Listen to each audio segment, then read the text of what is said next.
Nihaona tamin'ny pampalala vaovao kosa tamin'ity androany ity ireo lohandohany ao anatin'ilay sambo lehibe natao toera-pitsaboana Mercy Chipas no ahafantarantsika azy. Nandritra izany moa no nitondran'izy ireo ny vina hotanterahana etoMadagasikara hatramin'ny volana jiona, fotoana izay hijanonan'izany sambo izany anatanterahana asa makasika ny fitsaboana ho an'ny vahoaka malagasy.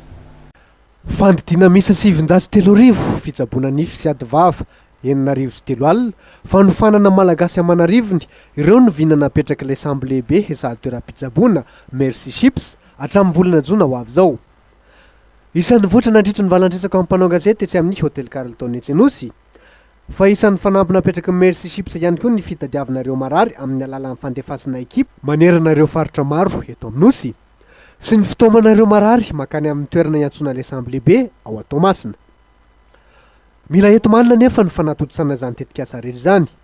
Ny bus iray mahazaka olona misy 20 fotsiny no efa mahatratra roa tapitrisa ariary ny vola lany mandroso ny verina.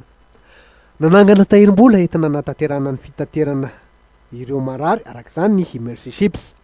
Nitondra ny anjara birikiny amin'ny fanohanana Mercy Chipas ireo mpahandrara mikasika ny serasera sy fifandraisan-davitra etoMadagasikara sy telma amin'ny alalan'ny fiatsonana ireo tsara sitrapo hanome fanampiana izay atao amin'ny SMS.